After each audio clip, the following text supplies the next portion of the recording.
Come on, Livingston. We gotta go on and on and on. Together we can make it. We gotta go on and on and on. Come on, Livingston. Knocks it through. Mullen bursting into the box. Josh Mullen. Together we can make it. Mullen's ball across, it's turned in! It's Pittman who's got it! Livingston leads! Can they get the ball back in? O'Brien. Lead! And Livingston have the lead! Man, can score. If we march together.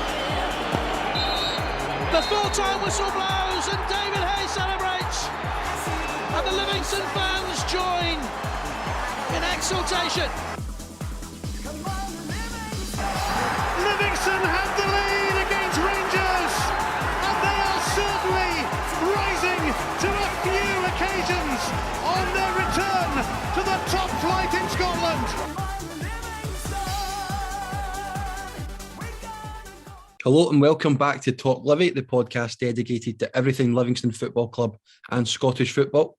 My name is Callum and today I'm joined by Euan. Euan, how are we doing after that? I'm in very good spirits after picking up our first 3 points of the season. I was just scrolling through Twitter there and saw a Dundee United fan talking about how we sat and defended for 90 minutes. Makes it all the more pleasing that they're seasoned about it. All the more pleasing that we've taken 10 points from our last 4 games against them.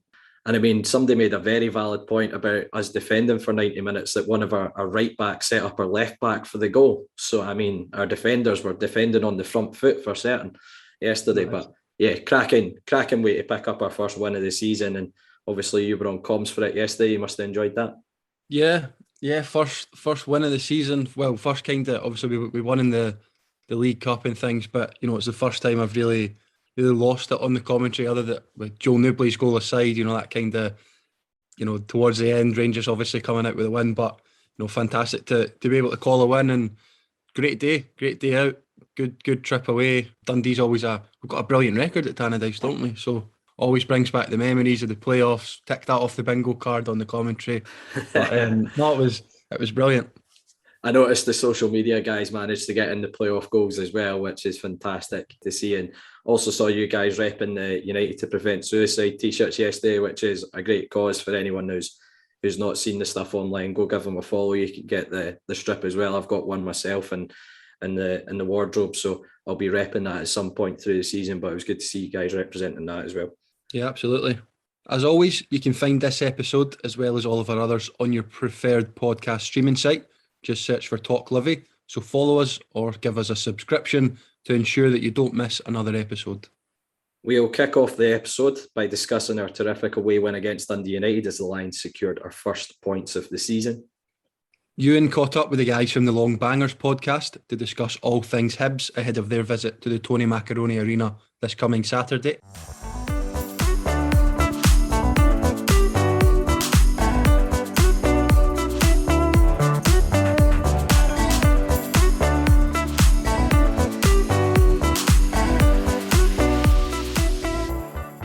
The Lions were on the road and managed to find their first 3 points of the Premiership campaign in the City of Discovery with a 1-0 win over Dundee United.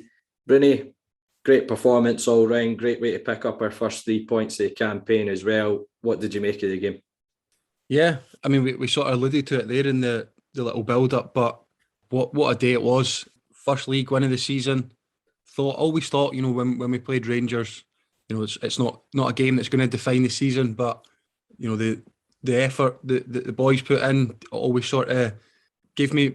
I came away with more positives than negatives from the game, and I was sort of saying to people potentially a bit worried from the League Cup. You know, it wasn't very, very convincing despite getting through. There was a few folk concerned, I think, myself included a wee bit. Usually glass half full, but I was a little bit, you know, where's the goals coming from, etc. But from that Rangers game, there was so many positives to take away, and I came away saying, you know what, I think we'll be fine if we do that, you know, for the remaining 37 games. And again, it was another brilliant performance, and we got the result to match this time. Brilliant goal from Christian Montano.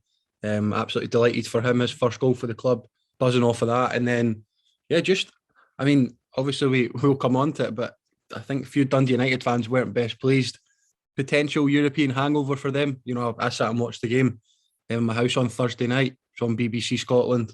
And I thought, you know, they dictated the game. You know, they ran the show against a very good AZ Alkmaar. So I was a little bit fearful going into it, but they did look rather leggy. They didn't get going in the first half, but I was sitting, I'm usually, as I say, very, very positive, but I was sitting in a group chat at half time, you know, when we went off air, and I was sitting saying to boys, this has like 1-0 Dundee United all over it, because, you know, we had a lot of the ball, we'd controlled the game, and we hadn't really created anything from it. You know, we're getting into good areas, good positions in the final third, but almost just, you know, kind of getting fanny fright, if you know what I mean. And it bit was like Euan and I. No comment. But it was just a bit, I don't know, getting in and around the box and not really doing anything. We had a couple of shots that went wide, didn't really trouble their goalkeeper at all. But then, you know, we start the second half well. Joel forces their keeper into a save, and then I don't think their goalkeeper actually gets back into a good position when the ball's reworked. Good ball from Nicky across to Christian. Take nothing away from the strike, right enough. You know, we were right behind it. It was a brilliant effort. Great way to get your first goal.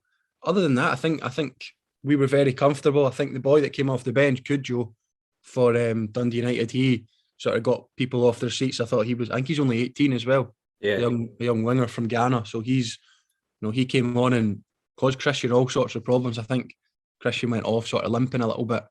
Sean Kelly ended up coming over to kind of act as like a second left back, because Liam Smith was getting, you know, they were kind of creating 2v1s over on the right hand side. He was cutting in on his left foot, had a few chances, but you know, other than that, I think we were very, very comfortable. Shamal didn't have too much to do, and yeah, it's 3 points and a clean sheet. And you know, despite Dundee United's dominant second half display, or whatever they called it, you know, we were very comfortable, and we'll come away with the 3 points down the road for a little celebration.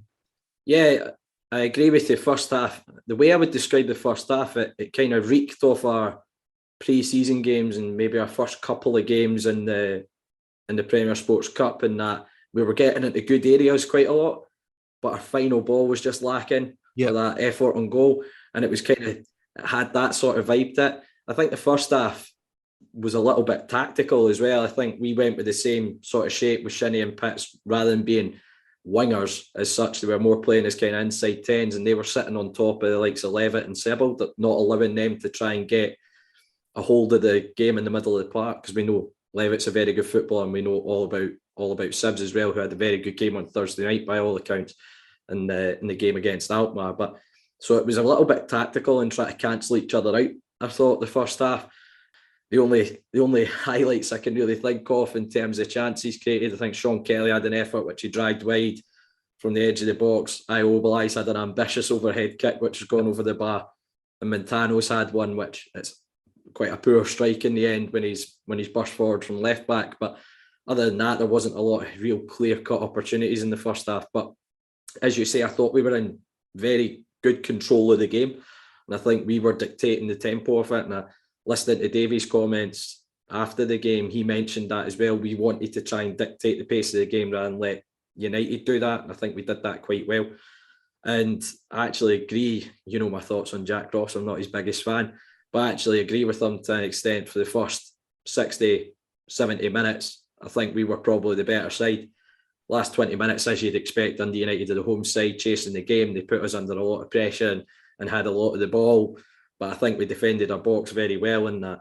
But managed to get the goal very early doors in the second half. As you say, it's great work by Newbley to find the space to get the initial shot away. And I don't think enough credit's being given to Nicky Devlin, because he actually wins the ball back on the edge of the box, and in the process probably stops a counter-attack and manages to roll it across for Christian. And as you say, we're right behind it. He's absolutely thumped it.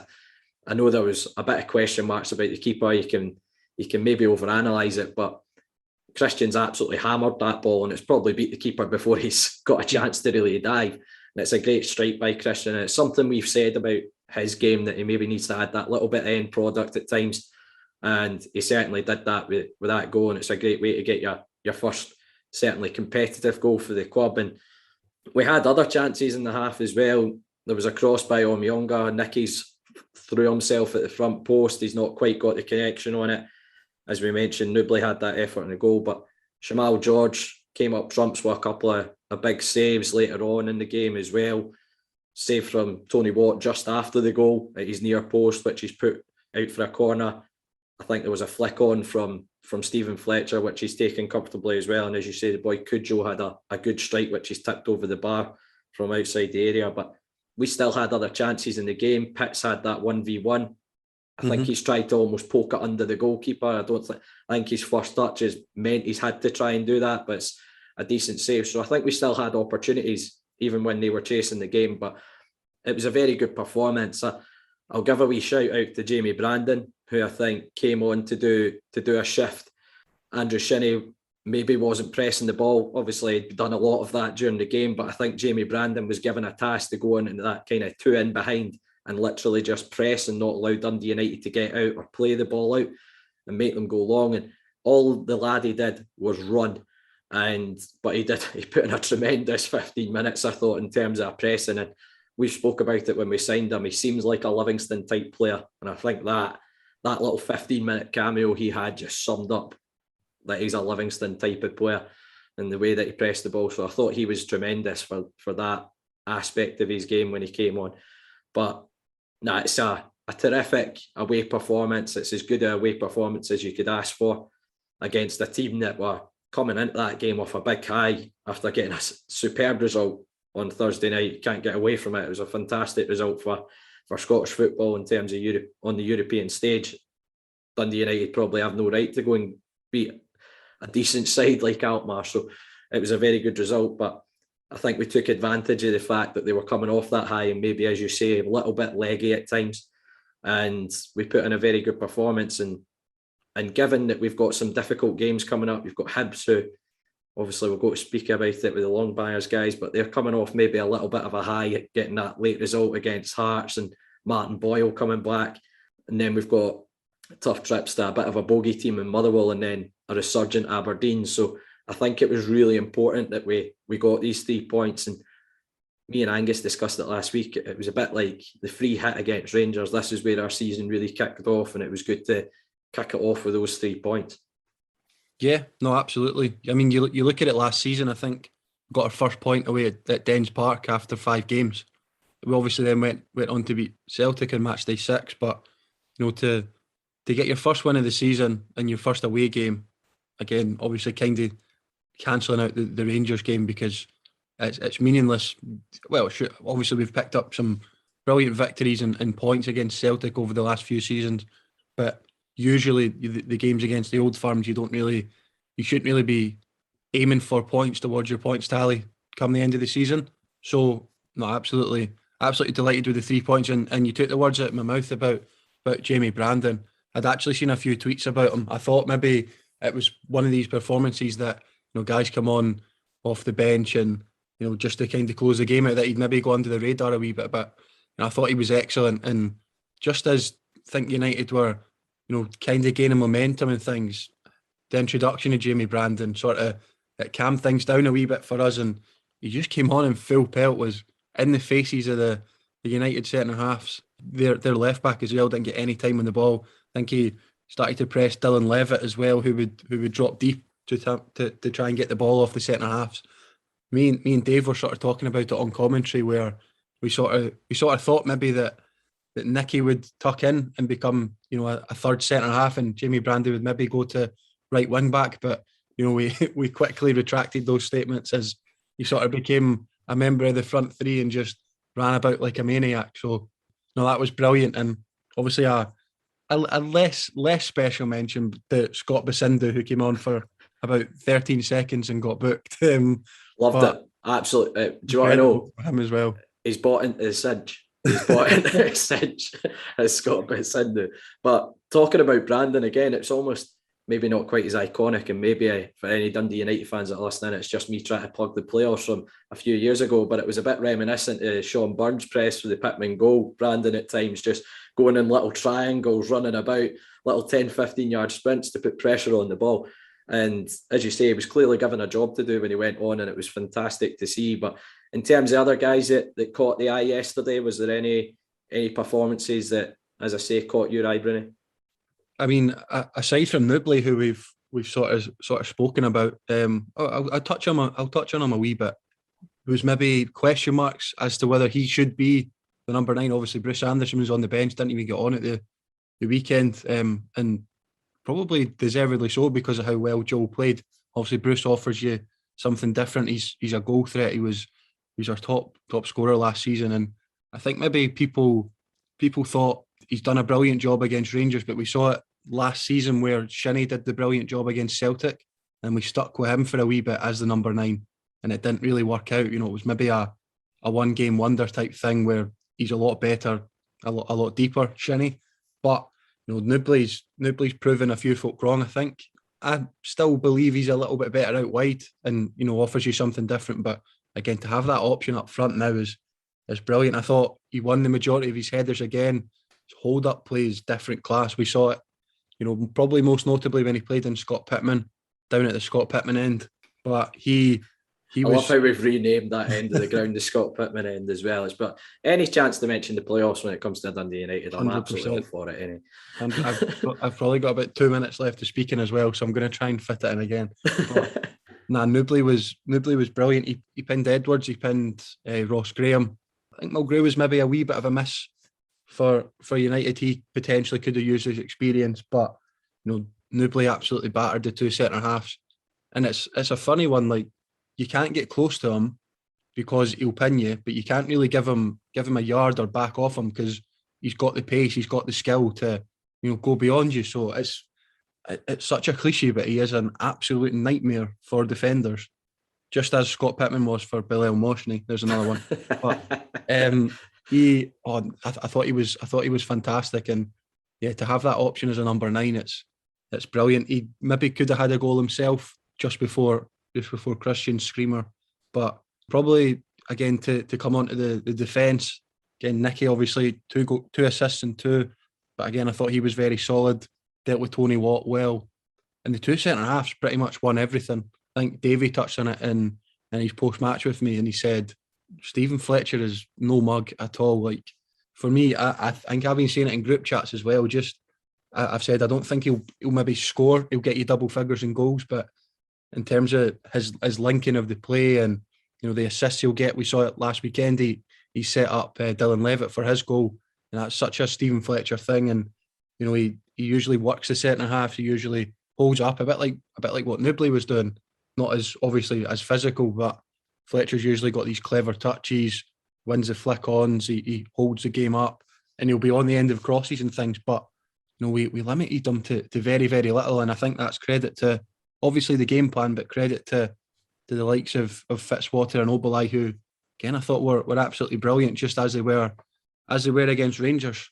Maybe helps with the fact that, you know, they've got there's Parks and Morgan Boys injured, but Phil Cancar's come in and tried to compete for places. But it seems like this partnership's just getting stronger week in, week out, as we sort of touched on towards the end of last season. So delighted about that. And again, obviously the midfield, it's hard to single out. I know you asked me to single folk out, and I'm just naming the whole team now. But like I said, Holt, Kelly, Pittman, Omiyonga, Shinnie, that 5 in midfield that started. Again, there was maybe question marks about that because it was the same shape against Rangers. Obviously a defensive shape on paper with that 5 across midfield. No real wingers or forwards in there. But again, I thought they were brilliant. I maybe thought we were going to show too much respect to United by setting up in a similar formation. But again, I was proven wrong. Shows what I know. Thought Sean Kelly was different class. Again, guy looks like he's been playing centre mid all his career. And Jason Holt, doing what Jason Holt does, just love that guy, man. What a guy.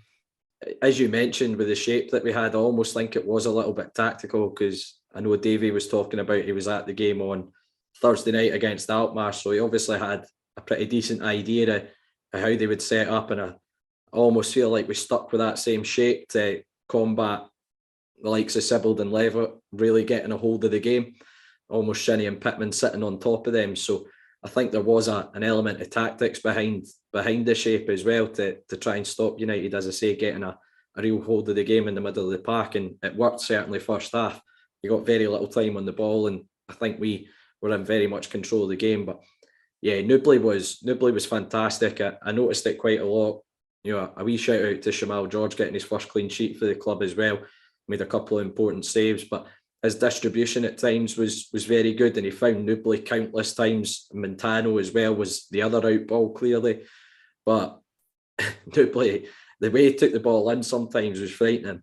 And this is no disrespect to Anderson, because I think it's an aspect of Bruce's game that's developed massively in the last kind of 6 months of last season, was his hold-up play and his play outside the box. But Nubly obviously gives you something completely different to Bruce. And I know Davey's already mentioned about trying to incorporate both of them into the team to try and almost work as a pairing. So it'd be interesting to see how that works further down the line. But yeah, Joe was fantastic. I thought Omiyonga got better and better as the game grew on.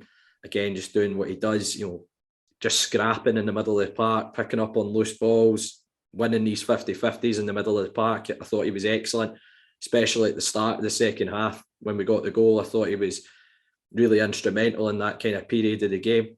And as you say, I think the two centre-halves, they had to put up a lot of pressure. And as you say, Stephen Fletcher's no mug. He's been capped 33 times for Scotland, played at a very high level down south. And I thought between Fitzy and Io, they kind of had him under control throughout the game and had to deal with a lot of balls into their box later on. As I say, the last kind of 20-25 minutes as United put a bit of pressure on. So they handled that very well. So it was, as I say, it was like any team that would have an away performance like that would be absolutely delighted with it. And it was a grade A away performance. I thought yesterday we took our chances when we got them and defended our box very well and limited the opposition to any real clear-cut opportunities throughout the game. Because as I say, I was looking through it. Shamal's had to pull off that save from Tony Watt just after the goal. It's probably the only one you look at and go, oh, that's clear-cut. Could have done better with that. Other than that, it was pot shots from outside the area and things like that at the edge of the box. So it was a fantastic performance against a team that I fancied to do quite well this season again. So long may it continue, and hopefully we can take confidence from that going into the game against Hibs.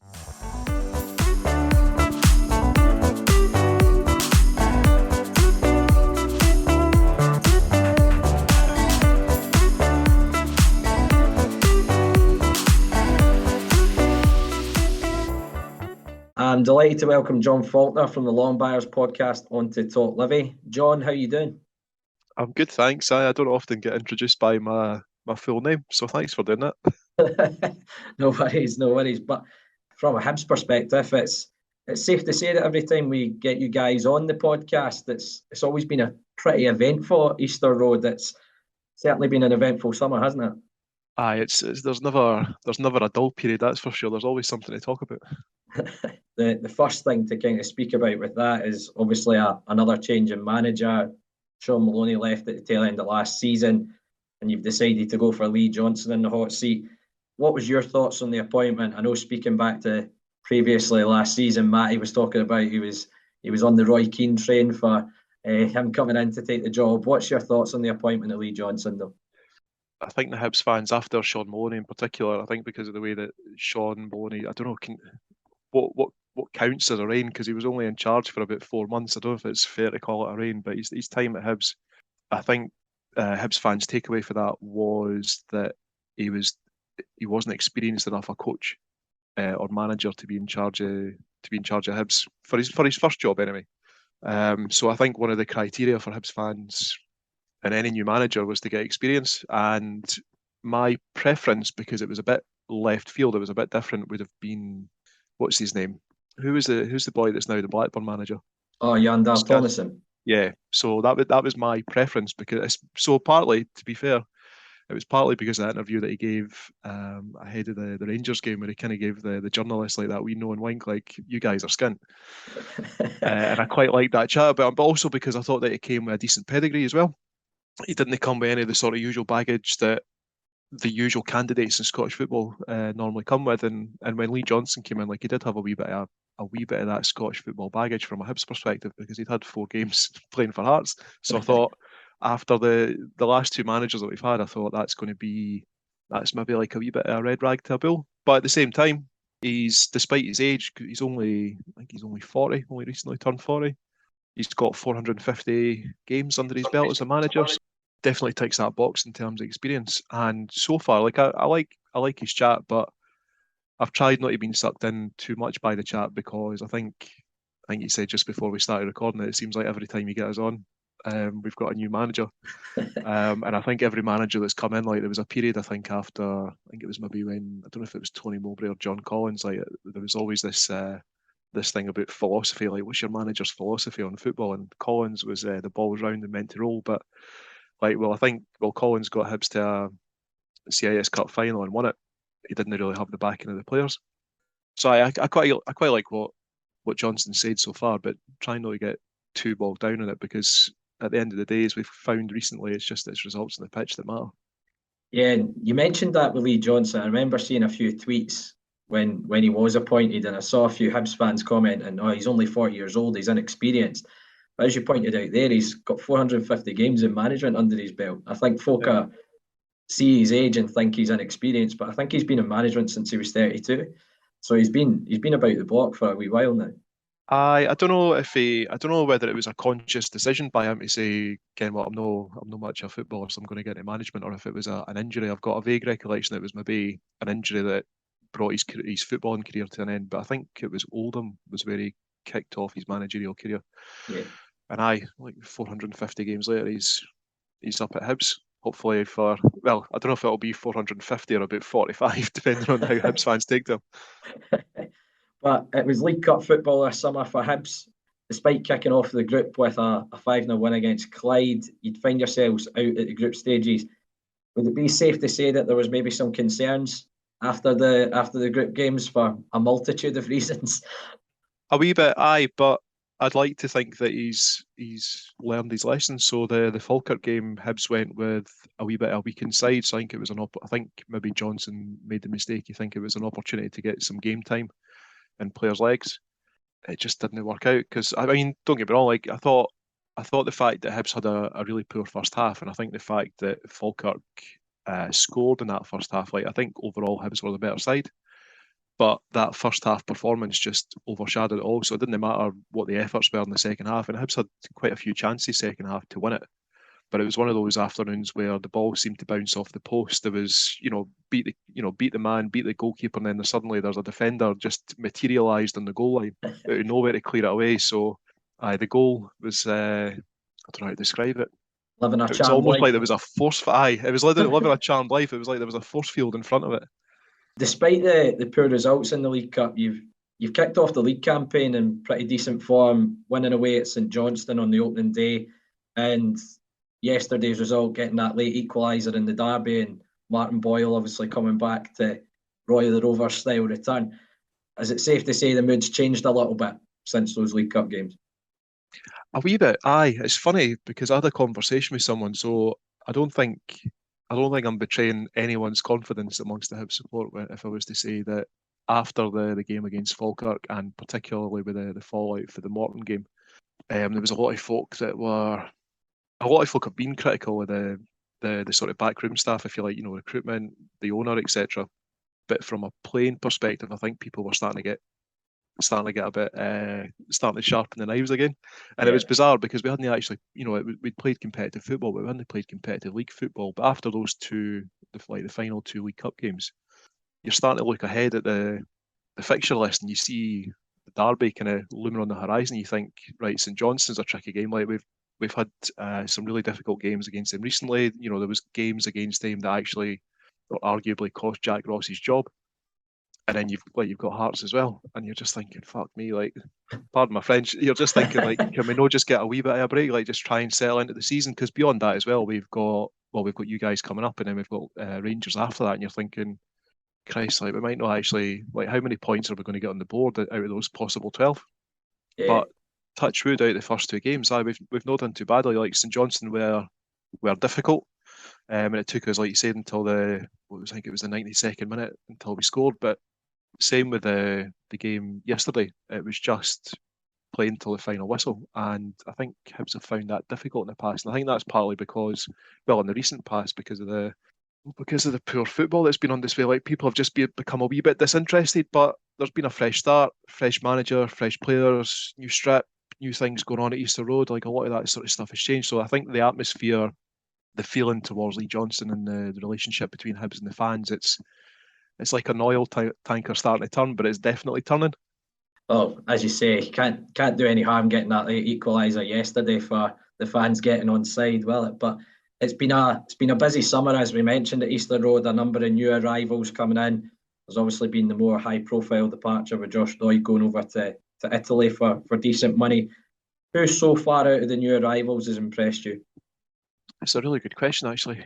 It's really hard to pinpoint one player in particular, and the reason for that is that I think it still feels a little bit disjointed because of work permit issues, because they're still like that. So yesterday, for example, we had Tavares was out. He'd seemingly brought over a suspension from Portugal. Where don't know how he managed to play his first game but missed the derby, but that's neither here nor there. Possibly the one that really stands out, and I think it's maybe because it's a completely fresh face. So you mentioned Josh Doig going to Italy, and I think with Josh Doig going to Italy, you kind of rely, or you look to Lewis Stevenson, guy with about 1,000 appearances behind him. Yeah. But actually, it's Marian Chabraya. He looked pretty assured in his first game. I don't think he'd played for a wee while, and he's come over and he's just slotted in, and he just looks like he's never had a game away. He looks really good. Yeah, there's obviously been the arrival of David Marshall as well between the sticks, which was probably a bit of a coup for Hibs as well, getting a goalkeeper with his experience in. Is that an signing that was exciting for yourself? It's funny. I was racking my brains there when you asked me who would impress me, but actually, no, you make a good point in bringing up Marshall. I think so. Hibs have had a spell. It was a few years ago now in terms of bad goalkeepers, and then we had a really good one there for a couple of years in Marciano. And I think we really felt his loss, especially so at the time when Paul Heckingbottom came in. So Marciano was dropped for Chris Maxwell, and I don't think the fans really took to him. Yeah. And then Marciano came in. Marciano came back in. Marciano left, and I think at that point, I'm trying to think if it was just straightforward that Macy took over. But Macy was a little bit in the mould of Maxwell. Like, I don't think he did anything particularly badly, but he also conceded a lot of goals. But he was in a bad Hibs side. But there's just just thinking about yesterday's game, start of the second half, Hibs are 1-0 down, and there were it was a double save for Marshall. So he's cleared the ball with his legs, he's got straight back up on his feet, and he's made himself big for the rebound. And it's just a massive step up in quality from Matt Macy. So it is, I don't know if excitement's the right word, but definitely feel pretty confident having him between the sticks. And I think if I was being fair about yesterday's game, I think it was kind of a tale of two goalkeepers, because both keepers made crucial stops to keep both sides in the game.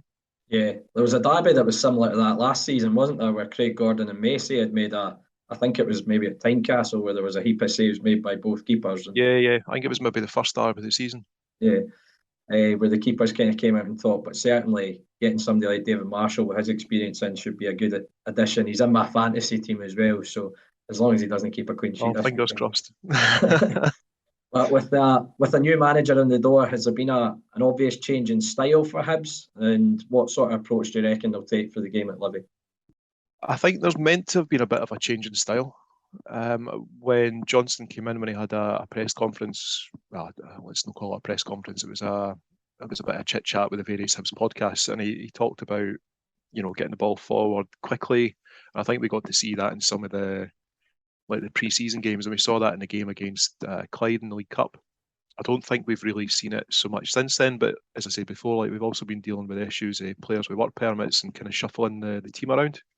Yeah. I know that he wasn't a fan, and you'll probably be sick to death hearing this, but he wasn't a fan of the plastic pitch at Falkirk. So it'll be interesting to see how he takes to the game at do you call it Almond Vale, or do you call it the Tony Mac, or is it Energy Assets? I'm not going to lie, I actually remember when it was named the Tony Macaroni Arena, and it was a game against Hibs in the Championship, but the club had put nothing out that they'd renamed the stadium, and it was announced over the tannoy, and we were like, oh dear God, we're going to get absolutely red rotten for this. But I think I think the whole of Scottish football's actually really taken to it over the years. So I'm quite happy for the Tony Macaroni Arena. Spaghetti had all that chat. Spaghetti had, I know, it's good. So it's you know, Livingston's a difficult place to go in, to be fair. Like, see, I was thinking back to, like, even going back as far as 2004 when Livingston beat Hibs in the CIS Cup final. Like, I'm thinking since then, like, I would imagine, my gut instinct is that Livingston have probably got the better head-to-head record over the two fixtures, particularly at Livingston. So I'd like to think Hibs are going to win, but I know that it's going to be a difficult game. Yeah, just mentioning that League Cup final, you actually have one of our goal scorers that day on your background team now, in Jamie McAllister. Is that how's that gone down? Do you know what? Fair point. Maybe we were too distracted by Lee Johnson's 4 average games for Hearts that we overlooked Jamie McAllister's goal against Hibs in the CIS Cup. But who would you say are the danger men for Hibs, and where do you think Livy can maybe exploit Hibs? Can't ask me that. So the danger men for Hibs, I think danger man, obviously one of them is going to be Martin Boyle. I think his trickery, his pace is just going to be difficult for most sides to go up against. But also I think Hibs have got, I think we haven't brought Martin Boyle back. I'd like to think that it's going to change Hibs' forward line a little bit. So I think it's going to maybe move Melkerson a wee bit more central rather than playing out wide and trying to come in. And I think Euan's pace, new striker that we got for France, I think his pace might cause problems as well. It's possible that over on the left-hand side, Tavares, the winger, he's quite tricky, still settling in, but he might cause problems. Where you might exploit some weaknesses in Hibs, I think if Livy do what Livy do when they play against Hibs, and that's a wee Davy Martindale phrase there. I think in recent games against Hibs, what Livingston have done is just really, really frustrate Hibs. I think if one of the biggest weaknesses I think that Hibs have is possibly frustrating the team and the fans. Especially like if I don't know what Livingston are like in terms of going down under the slightest contact and trying to waste as much time as possible. I would try and exploit that because that's frustrating. Yeah, I've always found when we've played Hibs, certainly in recent years, when we've come up back through the divisions, I feel if you do the ugly side against Hibs, you tend to get the upper hand against them. Hibs almost seem like a perfect fit for us in terms of our style of play over the years, and I think that's why we've came out on top on a few occasions. I won't tell you what he said, but I did have a chat recently. I was fortunate to be out and had dinner with a couple of folk for Hibs, and I asked Lee Johnson a question and said, it was after the Morton game, and I said to him, like, how confident are you that you're going to get the better of teams like Morton but in the Scottish Premiership? And I mentioned Livingston, St Johnstone, Aberdeen, like teams that have typically sat in and frustrated Hibs. Yeah. And I think he's got a plan. But you're not giving too much away. Fair enough. But if you had to make a prediction for the game, John, what are you going with? What do you reckon the score's going to be? Well, I think on the Longbangers podcast, I'd said that it was going to be 2-1 to Hibs. And I didn't see that. I don't think it's going to be a free scoring game. I think it's going to be pretty tight. So if not 2-1, I'll be kind and say that it'll be 1 each. Yeah, you're appealing to our listeners right there. But no, John, I really appreciate coming on the podcast. Obviously, you're part of Longbangers. For any of our listeners that haven't tuned in before, let them know where can they find you. So you can find us on all your usual podcast players. If the Hibs content isn't for you, and I totally understand that if you're Livingston fans, we also do this thing called Short Bangers on a Thursday night, which is a wee bit, I think the way that we describe it is it's QI by idiots. So we take listener suggested questions and we kind of discuss it, and either through ignorance or being deliberate, we try and make it funny. Well, I certainly encourage anyone to tune into the Longbangers guys. Some of the content that they produce is superb. But no, John, thank you very much for joining me again. And I mean this in the nicest possible way. I hope you have a miserable Saturday afternoon when you come to play us. Likewise. Thanks for having me on.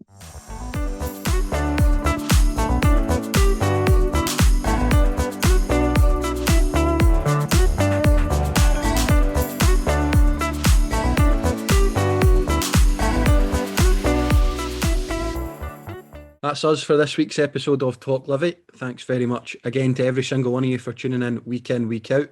If you can, we'd love to hear your feedback, so either leave us a review on iTunes or simply message us on Twitter, Facebook or Instagram. We're always open to, abuse or whatever. Try and keep the abuse to a limit though. But as Broonie said, we're on Facebook, Twitter and Instagram. Search Talk Livi to find us and you'll find all the links to our weekly episodes on there as well. You can also find all our episodes, including this one, on all good podcast streaming sites, including iTunes and Spotify. And we're also on YouTube, so don't forget to subscribe to the channel. If none of those options suit you, all you have to do is head to our website, talklivipodcast.libsyn.com, where you'll find every single episode we've done over the last few years. So that's it for this week. Let's hope for another great week following the Lothian's finest football team.